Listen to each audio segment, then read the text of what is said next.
If he hadn't pushed me, maybe I wouldn't have done what I did. But he did, and now here we are. My name's Jessica. I'm 29. And I used to work in a pretty tight-knit office, small company, where everyone knew everyone's business, or thought they did. I was a project manager, or tried to be. It felt more like I was everyone's personal assistant. If I'm being honest, it all started, really, with Mr. Henderson, our CO. He was the head of the department, a real by-the-book kind of guy. Always on time, always dressed perfectly, always expecting everyone else to be the same. He had this way of looking at you, like he was seeing right through you, even when you were doing everything right. And I usually was, mostly. He was new, only been with the company for about 6 months. Before him, we had Brenda, and Brenda was great, laid back, understood that sometimes life happens. She knew I was a single mom, knew my son, Liam, had a lot of appointments and stuff. She was flexible. Henderson, not so much.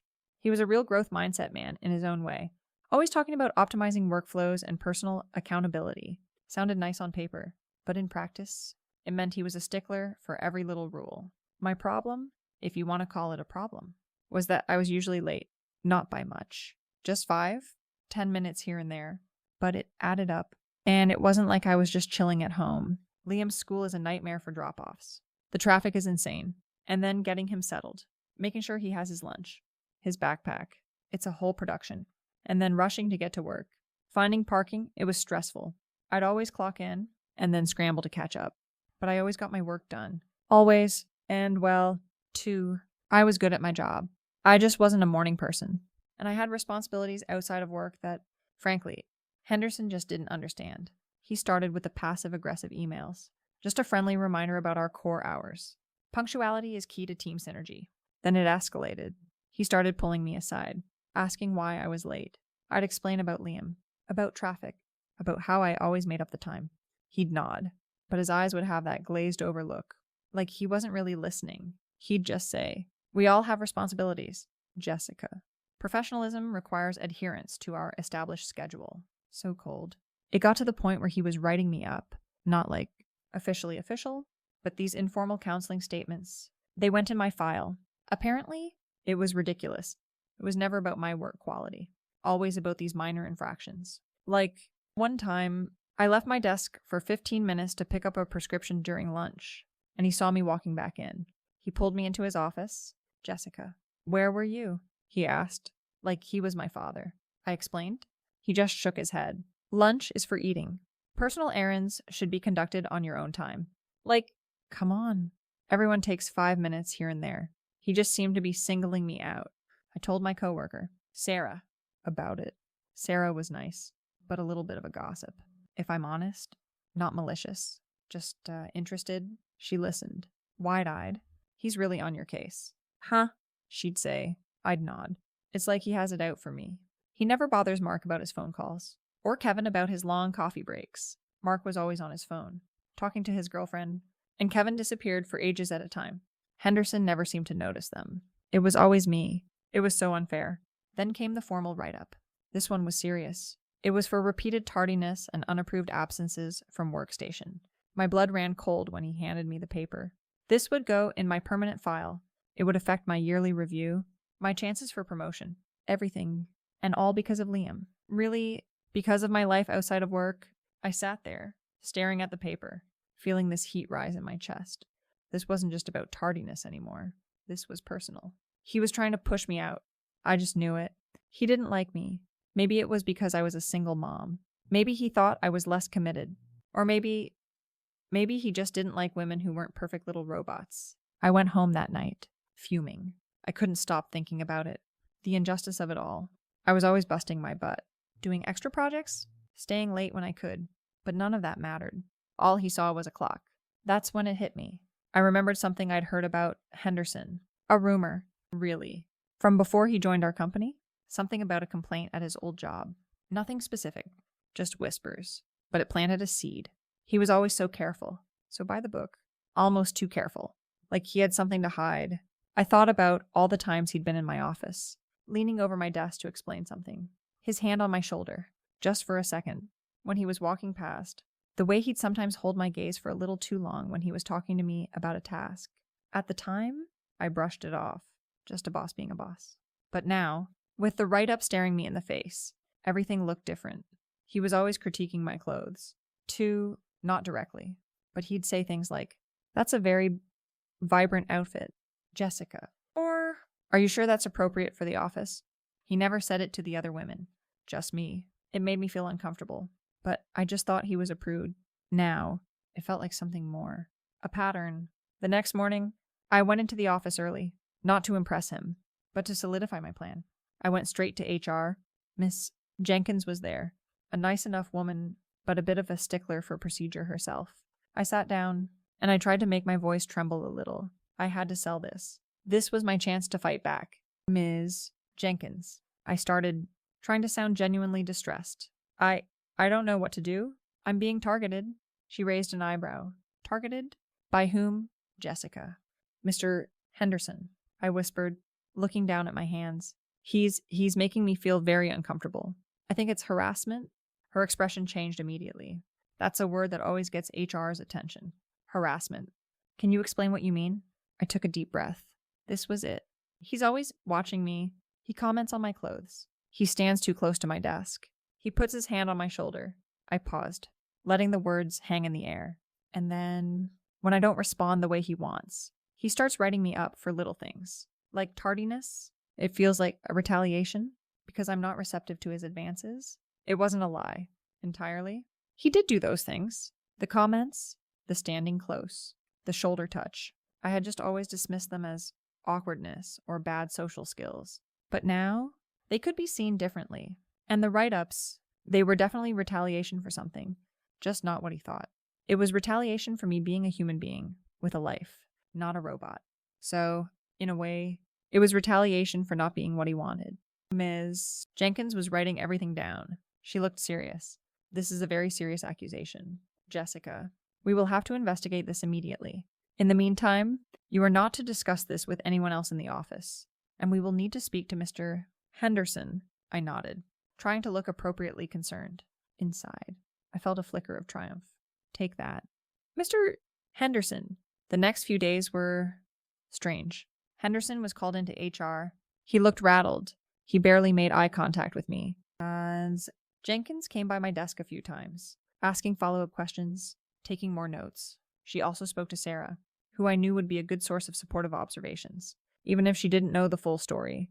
I made sure to mention to Sarah, casually, how uncomfortable Henderson made me feel, long before I went to HR. Just little seeds planted here and there. Gaslighting, maybe, but I just called it preparing the ground. The mood in the office shifted. People started whispering, not just about me anymore, but about Henderson. He seemed to shrink. He stopped his morning rounds, stopped his little punctuality talks. He just stayed in his office, his door closed. Then the rumors started really flying. Someone said Henderson was on administrative leave. Someone else said he was being investigated for conduct unbecoming.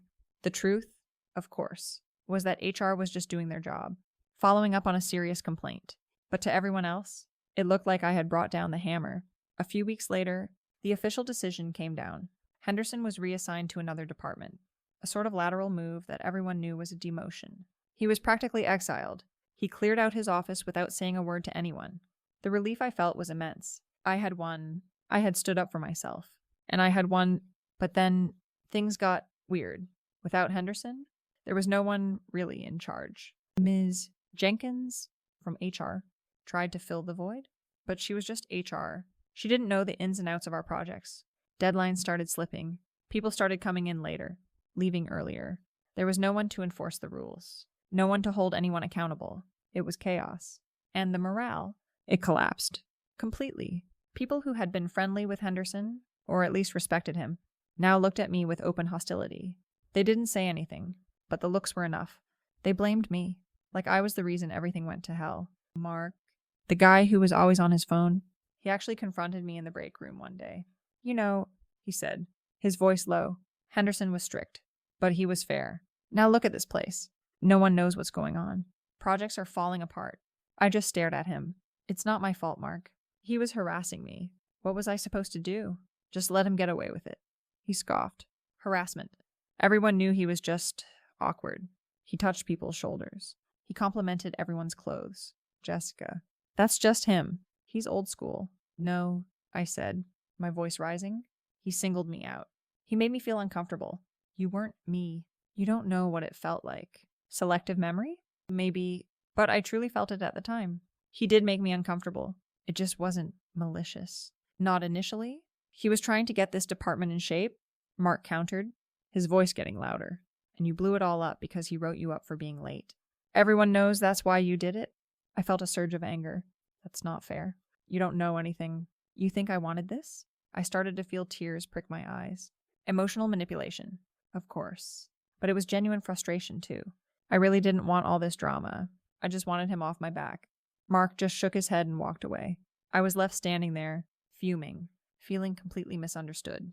The company brought in an interim manager, then another. No one could fill Henderson's shoes. Our department's performance plummeted. We started losing clients.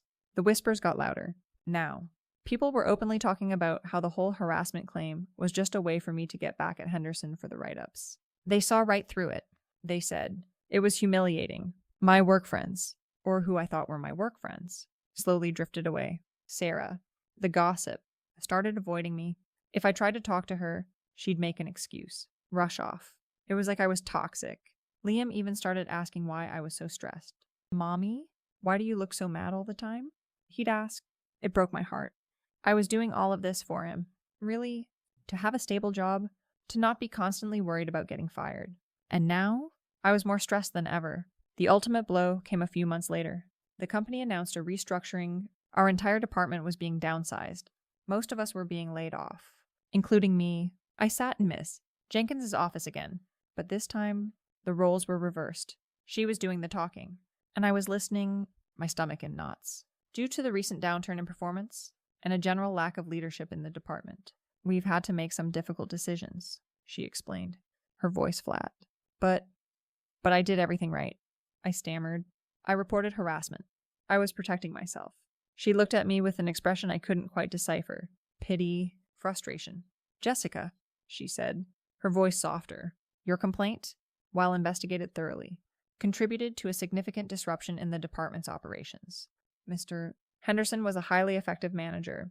Despite his quirks, his removal, whether justified or not, left a void that we haven't been able to fill. And frankly, the internal strife that followed your accusation has made it impossible to salvage the team's morale. It was like she was blaming me, directly blaming me for the entire department's failure. So, it's my fault that the company is failing. I practically yelled because I spoke up. She just shook her head. We're not saying it's your fault, Jessica. We're saying it's a confluence of factors. And unfortunately, your employment here is being terminated. I walked out of that office in a daze.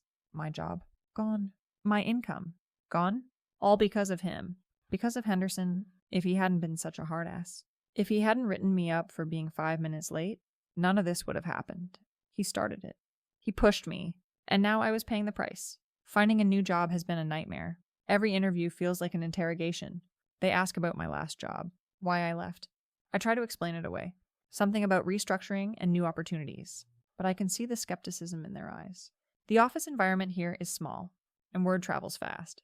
I know Henderson landed on his feet. I saw on LinkedIn that he's already a director at a bigger company, probably thriving, while I'm here, scraping by. I'm living paycheck to paycheck now, barely making ends meet. Liam's school fees are piling up. I had to pull him out of his after-school program, and he's so disappointed. He doesn't understand why we can't afford things anymore. It's breaking my heart. And the worst part, I'm still the villain in everyone's story. I see old coworkers sometimes, at the grocery store or something. They look at me like I'm a ghost, or worse, like I'm dirt. They whisper about what I did. It's always about my actions. Never his, never the company's, never anyone else's. I try to tell myself it wasn't my fault. I was just trying to protect myself. He started it. He was harassing me. Even if it wasn't the kind of harassment everyone thinks about, it was still harassment. Of my time? Of my peace of mind? He was relentless. He made me do it. And now I'm the one who's lost everything. My job? My financial stability? My reputation? While he's probably sitting pretty, having learned nothing, it just proves it, doesn't it? The world is rigged against people like me. People who try to stand up for themselves. People who are just trying to get by. It's not fair. I'm the one who truly got screwed over.